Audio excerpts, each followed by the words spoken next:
I cured my bacterial vaginosis after having it for 11 years. And I've been BV free for 14 years now. This is not a clickbait and this is not medical advice, but this is what worked for me. Please seek medical intervention with a registered medical professional. The views are just my own and how I was able to cure my bacterial vaginosis after suffering from BV for 11 years. And it almost destroyed my life. My bacterial vaginosis symptoms started when I was around 19. When I was around 19, I started having this funky smell. I first had my period at around the age of 12, and everything was fine up until the age of 19. At the age of 19, I realized a funky smell that would come right around my cycle time. As I was having my period, I would realize that somehow I start getting funky smells, and that smell will persist throughout my cycle right up to just a few days before it became constant. From the age of 19, it never stopped. And it used to sink me into a depression. I used to feel so bad and ashamed to be around people, to an extent that I've always been an introvert, and bacterial vaginosis made me hate being around people, literally. And imagine having that in your 20s when you're supposed to be out and about, enjoying life and having the best time of your life, but then you suffer from bacterial vaginosis that makes you smell so bad. The smell, I can liken it to rotten eggs. That putrid sulfur smell. It smelled terrible. It smelled terrible and it followed me, and I could smell it on myself even from immediately after I showered. I used to shower 2 to 3 times a day. Sometimes I would shower 4 times a day trying to get rid of the smell, and it never went away. So my first symptoms were around the age of 19, and I went to visit a gynecologist who gave me antibiotics. So I received antibiotics. The first time I remember I received antibiotics from a gynecologist, and it cleared it for just 1 cycle. After the second cycle, it came back. And you know the sense of defeat. I went to another gynecologist, and again, it goes away for a few weeks and it's back again. And that broke me. I remember one day when I was walking with a friend, and the friend said, "You know, there is a smell that has been following me the whole day." And I am the smell that was following her the whole day. I was with her for the whole day. And while I was with her for the whole day, I could smell it. And I'm one of the keenest people we could ever know. I am very hygienic. I shower. I know that I should shower in between my breasts. I should shower in between my labia. I should make sure that I clean in between my toes, behind my ears, my belly button. I clean all of that. I scrub. And to an extent that I feel like I started even overdoing it. And when she said that, you should have seen the look on my face. I had to fake it, act like I don't know what she's talking about, but the look in my face, I'm sure it told the story. Because I am the smell that had been following her the whole day. I'm laughing about it now, but I was the funky smell that was following her the whole day. That continued for over a decade. And I just never knew what to do with it. I visited multiple gynaes, to an extent that now, when I was towards my late 20s and my husband proposed, my then boyfriend, who's now my husband, proposed, I started getting concerned that maybe I might have problems with my fertility because I've had this thing for so long. And my poor husband was so supportive. He knew that it was not an STD because I would even do multiple STD tests. I will do multiple STD tests and they'll all come back negative. And there was a time where I even made him do a STD test, and it will all come out clear. Both of us, it'll all come out clear. We are both monogamous. And that is actually a story for another day. I trust that he's monogamous and I'm very monogamous. I don't even enjoy sleeping around or being around men. I don't. We are a heterosexual couple, but I don't even enjoy being around men or thinking I can have multiple partners. That is not my vibe at all. And then, even with all those negative STD tests, I really thought something was serious. I started thinking that maybe I have ovarian or uterine cancer. I started thinking that I probably have something deeper than just an STD, because all the STDs are cleared. I was cleared of everything. I never had anything. And this actually was the second person I had ever slept. My husband is the second person I've ever slept with in my whole life. And even before then, I thought there's no way the person before gave me something, because this thing had been going on. It started way before I even had sexual intercourse. It started way before so it started at the age of 19, and I had my first sexual interaction with that person at around the age of 21. So this continued for close to a decade. In my late 20s, I started wanting to have babies, and that really worried me. My bacterial vaginosis worried me. I wondered if I'll be able to. And one day when I was at my job, a lady, a very well-dressed, keen lady, said something that triggered me. She said, and I want to say, prior to talking about this lady, every time I would sit down, when I stood up, the stench, I knew that sitting down encapsulates the stench. And when you stand, it all lets loose. It goes free. And it follows you. Oh my word. I remember one day this lady I used to work with, this former colleague of mine, she said something that triggered me. She said she wears a panty liner every day. Well, I knew of panty liners, and sometimes I would have them, but sometimes I wouldn't have them. And the reason I would have them, the panty liners, was because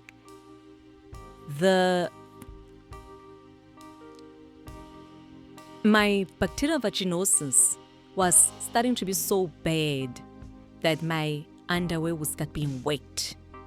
So my discharge was now watery.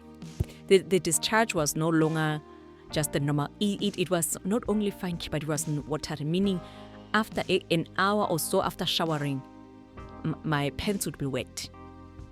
Not wet as in you've peed on yourself, but slightly wet. Very, very moist. But the panty itself would be wet. But the pants wouldn't be wet, just the panty itself. And she said that she wears a panty liner every day, and that triggered something in me. She says, every day I wear a panty liner without fail. And just a few weeks later, I found out I was pregnant. A few weeks later, after that conversation, I found out I was pregnant. After that, I went and bought panty liners. I had already found out that I'm pregnant, but I went and bought panty liners. Do you know that I started wearing panty liners every day during my pregnancy? Of course, I was not having my period, but I started wearing panty liners every day. And something shifted. I started wearing panty liners, and the discomfort of an underwear. When you're pregnant, everything just irritates you. I was just irritated by clothes. I was just irritated by underwear. I would wear a panty liner during the day, and in the evening when I got home, I would take everything off. I would take off my underwear, I would shower, and after showering, take off my underwear and take off my clothes, because clothes just irritated me and I felt so uncomfortable. I was always feeling uncomfortable. I had a great pregnancy, but I was always feeling uncomfortable. The day I spoke to that lady was the last time I had bacterial vaginosis. And somewhere, I don't even remember where, somewhere I learned somebody, or I read it somewhere, that where it was said that you should have the sun hit your vagina for a few minutes a day if you have bacterial vaginosis. I didn't understand. That sounded ridiculous, but I remember I used to just live with my husband. So when he was at work or when he was not around, I would shower, and I'm fortunate enough to be able to even have that kind of a privacy, or even have a window that's facing nowhere, that is not facing anybody, any public space. So I would shower, and after showering, I would just open my legs and have the sun hit me from the window. Obviously, now no public indecency here. I would make sure nobody sees, and I would just cover myself with a towel and just make sure that strategically the sun hits in between my legs. I did that for weeks. But besides that, my vagina stopped smelling. With a panty liner every day, and immediately as I got home, I would take off everything. Shower, make sure I'm thoroughly showered and thoroughly dried. And that was also another important thing that I learned, that I have to make sure that I'm thoroughly dry. And I would open my legs, just chill in my bedroom with my legs open, sometimes just covered up with a towel. And I did that for the rest of the pregnancy. For the full 9 months, I did that. Can I tell you, like I said, that was the last time I had bacterial vaginosis. I gave birth properly without any issues, without any vaginal issues. And I gave birth naturally, vaginally. I didn't have a C-section. That was with my first child. That was the last time I had bacterial vaginosis. Now, what do I think helped? And what do I think was the cause? I had been to multiple gynaes. And I remember one gynae telling me that I'll never be able to get rid of it. I must just accept that it's part of my life. That this overgrowth of bacteria. I have douched. I have taken antibiotics. I have taken probiotics. You name it, I've done it. I have stopped sugars, and there was a time I even stopped sugars and gluten, because I thought maybe those are the things that are triggering my bacterial vaginosis. I stopped sugars, I stopped gluten.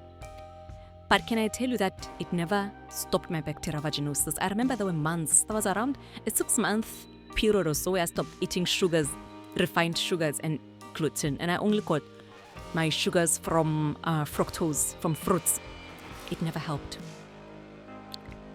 And the only thing that started helping was making sure that I'm thoroughly clean and dry and having to air out my vagina. I know vagina is the canal, but you understand what I'm talking about. I know the vagina is the canal that goes up in there. It cleared, and I never had it ever again. So I want to talk about what I think for me was the cause of my bacterial vaginosis. And now I have never, it's been 11 years. Sorry, it's been over 13 years, close to 14 years now. It's been over 13 years that I've never ever suffered from bacterial. I've never had a stench ever since then. After I had my first period, I'm thinking about my habits. I would reflect on my habits as to why I would have bacterial vaginosis. After I had my first periods, there was a sense of discomfort and shame around being a woman who gets a cycle, monthly cycle. And I know I would even sit so tightly that I want my legs closed. So I would have my period and my legs would always be closed. I would always make sure that that area is covered and concealed. That's the first problem. The second problem is I would keep the pad in for hours on end. I was not changing my pad regularly. And most of it was a financial decision. Most of the reasons that I did that was this financial reason, because I would rather use less pad than my cycle. That saves money. I can't afford to change a pad regularly. And I would keep that pad on even when it was full for as long as I could. I would stretch it. If it means I have a pad on the whole day, I would. I would have a pad on from morning to night when I shower. Even sometimes when I would shower, because of the smell, I would shower and still put back a pad as long as it's not full. And no wonder I had bacterial vaginosis. And imagine keeping a pad for so long that even in the heat, I live in a very, very hot country, even with the heat, I would still keep the pad on. And imagine not changing a pad, even in that heat. And also the same behavior, even without a pad, having an underwear in heat, in a very hot environment. Having your underwear, you keep on having this funky discharge and you keep the underwear on.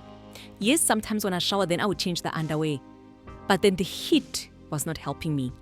The heat and the moisture that was always trapped in my vaginal area was not helping me. And I know that is the root cause of my problems. That area was always hot. Yes, I would clean it, but then keeping it constantly closed, always wearing. I used to wear underwear unnecessarily. I used to sleep with underwear. I used to sleep with pajamas. And I think that was the constant heat and moisture that was created in that area is what caused my bacterial vaginosis. And now I know. And I told you, as soon as I started wearing a panty liner during the day, and at night I remove it. If I'm at home, I don't have underwear on. I do not like underwear. I stopped liking underwear with my first pregnancy, and I still do not like underwear. If I'm at home, I wear a skirt. I only wear underwear if I'm wearing pants when I'm at home. But as soon as I shower at night, I do not sleep in underwear except when I'm on my cycle. And I think that has cured my bacterial vaginosis. So to all those girls who suffer from bacterial vaginosis, get a diagnosis, get a proper diagnosis, talk to your healthcare provider. However, my advice is keep the area clean and dry. If there is nothing else lingering in there, because sometimes we confuse these things, STIs, bacterial vaginosis, UTIs. We are not healthcare professionals. We are not medical specialists. We might confuse some of these things. Make sure you get clear out of everything. I got clear of everything. And the only thing that stood was the bacterial vaginosis. Keep the area clean and dry. That is what has helped me. My vagina, I am obsessed with keeping my vagina clean and dry.